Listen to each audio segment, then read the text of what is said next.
Greetings, dear ones. I'm Kryon of Magnetic Service. It's a sweet place, this.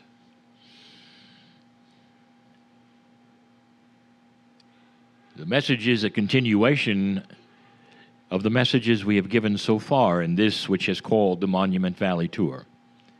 It's message number 6. It's given on February 14 in your year of 2019, which according to your culture and your custom is Love Day. The message today would be no different than any other about love, except that it's more appropriate than ever. So again, dear ones, please allow me, with the blessing of the ancestors in this place, to one more time, for the ears perhaps of those who've not heard it, to reveal some things that we've revealed before, perhaps a little differently, that talks about the majesty of the creative source.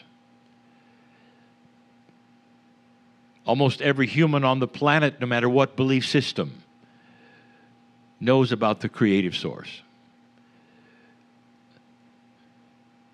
And as the belief would go, the entire universe was created by one source. Infinitely small you are compared to the universe, and yet infinitely large is the creative source. And if you wanted to put a personality on that source, as often you do as humans, the source is love. Pure love. Nothing but love. As pure as light can be, it is with no darkness at all. Beautiful, benevolent, compassionate love. And we've said it before, as much love as you can imagine for your friends, your pets, your child. It's 1,000 times what that is. And it's focused, dear ones, on the living portions of the creative source, which is you. Dear ones, there's other life in this galaxy, and it's focused on that as well. The creative source is the source of everything. And there's love imbued in that purity in everything. And the reason I start with this yet again, is to let you know that you, dear ones, have created this veil that you look through to that love.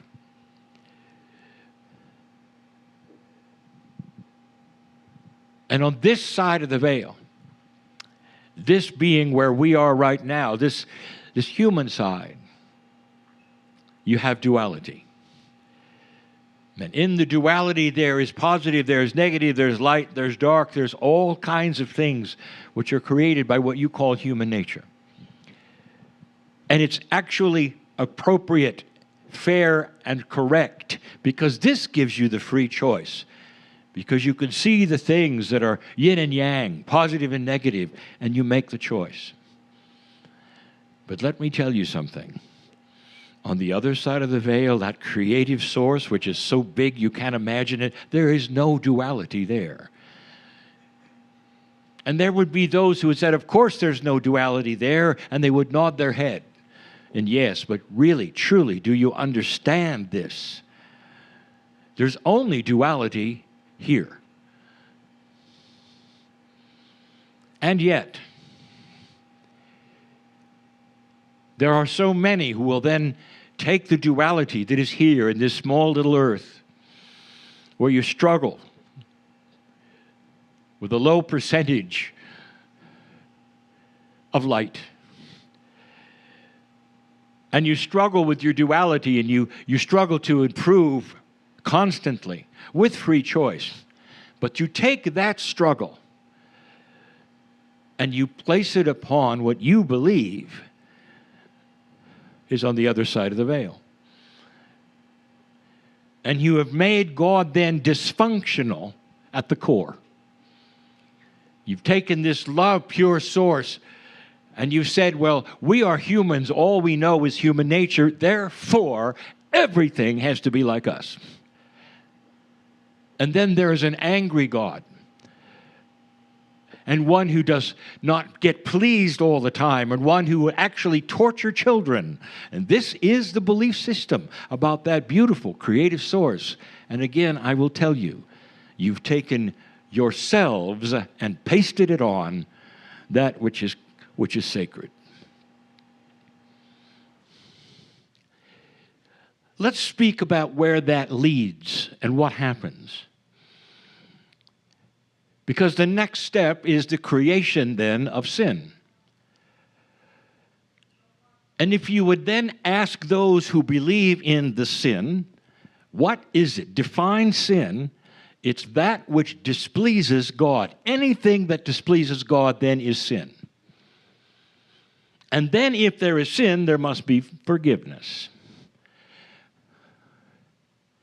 Let me tell you something, dear ones. Pure love, at the absolutely purest of love, is unable to be displeased. God does not have a human brain that has pleasure and not pleasure, or judgment or not judgment. Pure love is pure love. It doesn't even enter. It cannot. It's like taking the purest light you could ever imagine and trying to throw mud at it and thinking it'll stick like it sticks on you. And yet there are billions on the planet that have put mud on God. Forgiveness, dear ones. In a spiritual world, is almost an industry. I want you to think for a moment. If you took children and wanted to make a test of their free will, and you put them in a dark place where they could barely see, and then they run into walls and they run into each other, and every time they run into a wall or run into each other, you dock them and call it sin, and you punish them. You take them out, punish them, put them back. Because they ran into a wall because they couldn't see well. That's exactly what you have said God does to you. Not all of you, but billions of you. And this, dear ones, will be part of the shift, a spiritual awakening of logic. God is not human. God would not do that. And yet sin has created forgiveness, an industry. If you don't think it's an industry, even within the spiritual, just look at your history. We sat in a place you would call Italy, and we spoke of a man you would call Francis, in a place you would call Assisi. And the most sacred of leaders at that point in time was the Pope in Italy. And that Pope at that moment was selling forgiveness of sin. Inappropriate to the max, you might say. And Francis saw it because Francis was pure and he was filled with the love of the creative source. He wasn't filled with the pompousness of the Pope. The story of Francis is quite amazing. For today he's Saint Francis, and yet he never was a priest. But he was attractive. Like any other master of this planet who is pure, he was attractive because of his purity and his love. And even the priests of the church were attracted to him because of what he believed and said, how he acted, what he did in his life, what he showed people he could be. That was Francis. We've told you before that he bribed the Pope. For he needed money for his enclave. He needed money for his animals. He needed money for his hospital.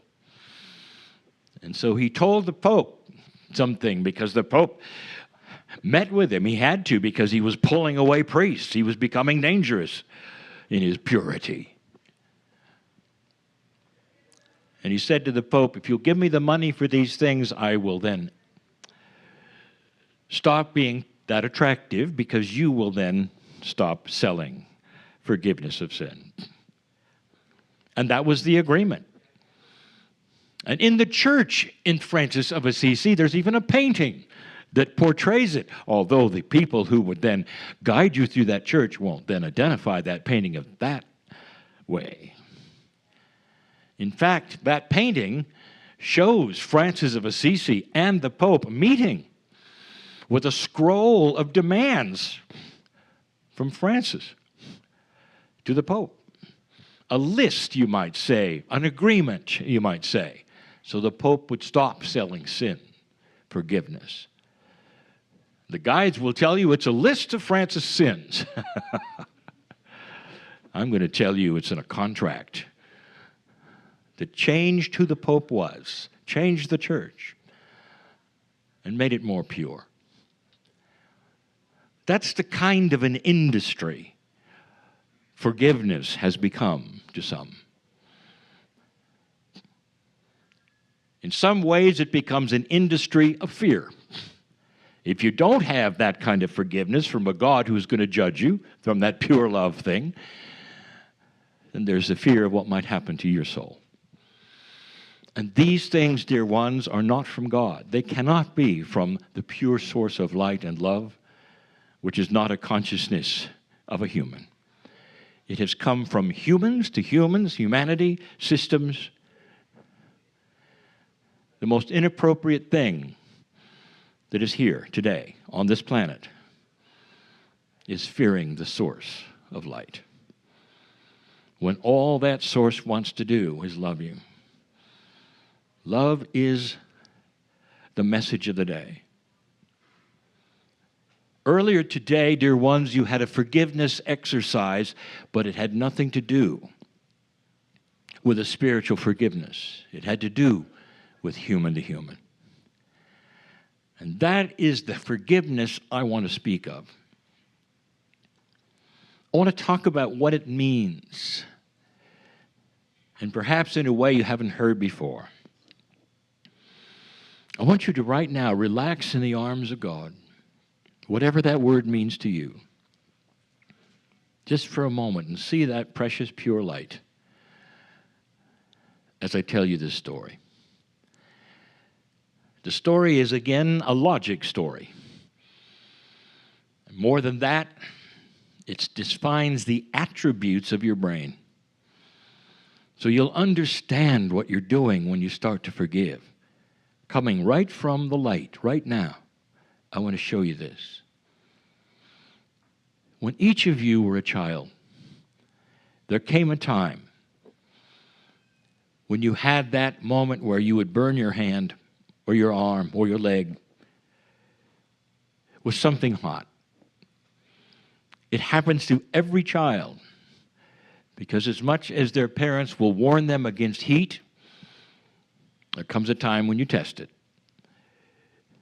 And at that moment when you burn your hand or your finger, as a child, dear ones, even before you can speak, that episode will etch itself into the neurons of your brain, in the synapse of the place and the bundles where memories are kept. The burning of the hand is there all your life. Now, the reason I tell you this, in a moment you'll find out, it's permanent. It would be nice if you could undo it, if you could delete it, but you can't. Your brain is not like the current day computer. There's no delete key. It stays there. It stays there. Now, in the case of burning your hand, it's survival. It stays there because it needs to stay there. So you won't forget it. But that's the way of the brain. But it also happens with something else. Dear ones, it happens with betrayal. It happens with unkindness. It happens with the trauma of experience. It happens with abusive parents to children. All of that etched upon the brain.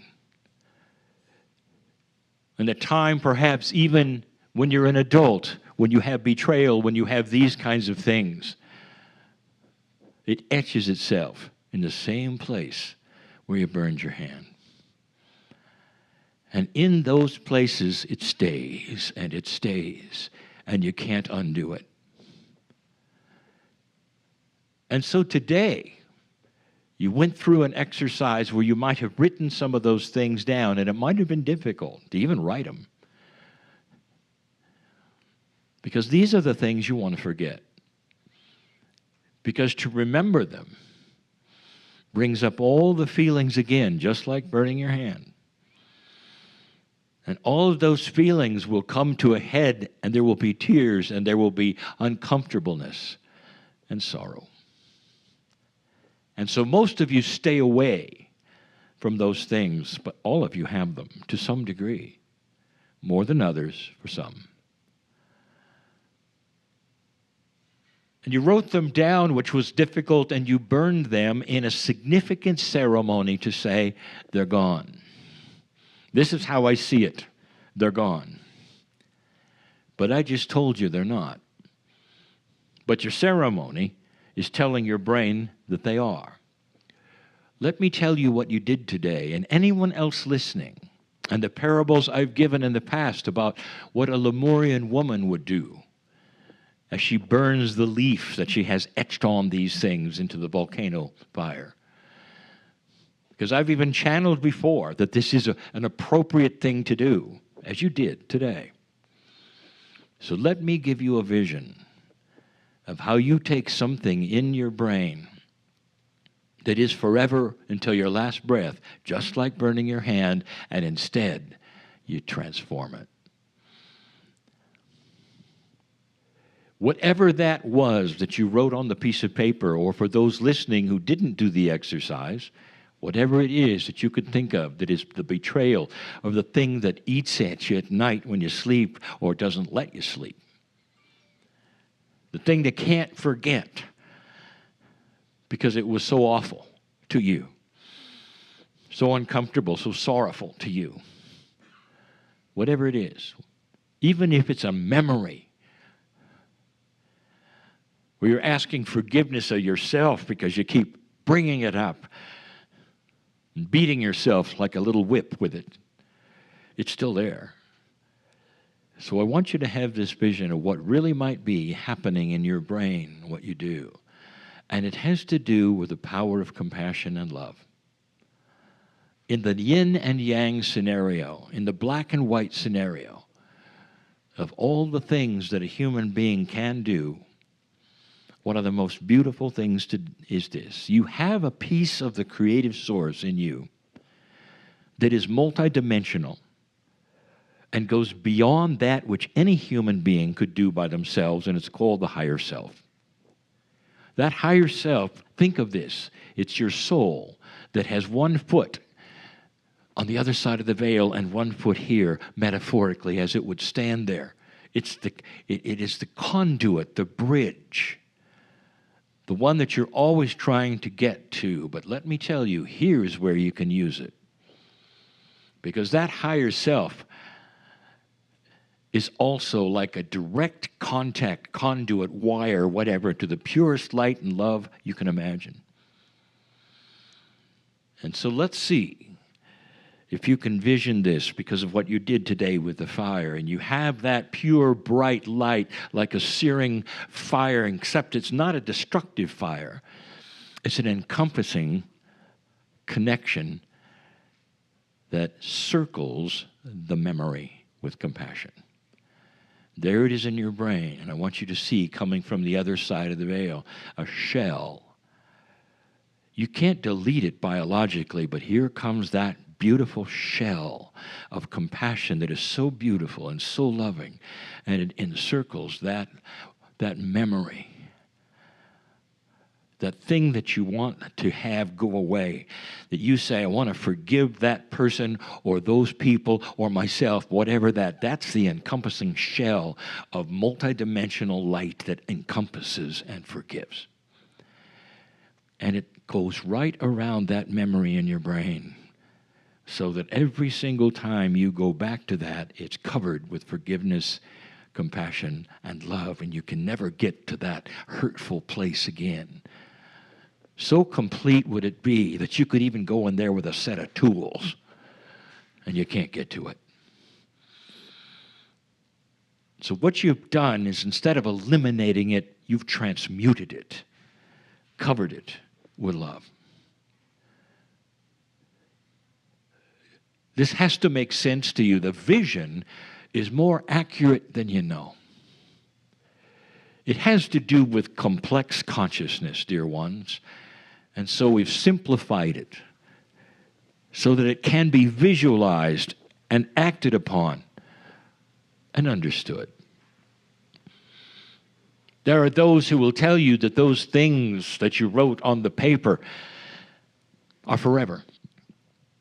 And I'm here to say they're right. But how you treat them and how they work with your consciousness from now on in your life is not forever and can be transmuted. Psychologists have worked on this for decades. And here it is yet again, in a way I'm presenting. And I'm telling you this, it's permanent. In a linear world, there are so many things that you do over and over and over and over because more is better. In a multidimensional world, once you throw the switch, it's forever. That's much different. There'll be those who tell you how many times you have to count the beads in order for certain things to happen, or how many times you have to say a phrase before God will hear you. I'm telling you this, God knows you so well that if you simply look into the eyes of the Creator, it's gone. One time. That's how powerful you are with yourself. So I want you one more time to envision that burning piece of paper today that you had. And see not only the paper smoldering and going away, but suddenly the connection to the other side of the veil coming in and covering those things, whether it was you who had to forgive yourself or you're forgiving somebody else. Doesn't matter. Whatever memory. There's somebody in the audience needs to hear this because there was the death of a child. And that is something profound, Mom. You're never going to forget that. And it's so sorrowful. You start putting that together, where you put that compassion, and then you start having all of these revelations. And the revelation is that the soul of the child is still here smiling and saying, thanks, Mom. I never wanted to etch something in there like that. I want you to listen. Only wanted love, only wanted love, only wanted love. The person you're forgiving on the planet, they may or may not still be alive. It's the best they could do in that yin and yang world. It's the best they had. And it wasn't good enough for you. And it etched something in your brain. Today you cover it with that compassion from the source and the light. So you can't get to it anymore.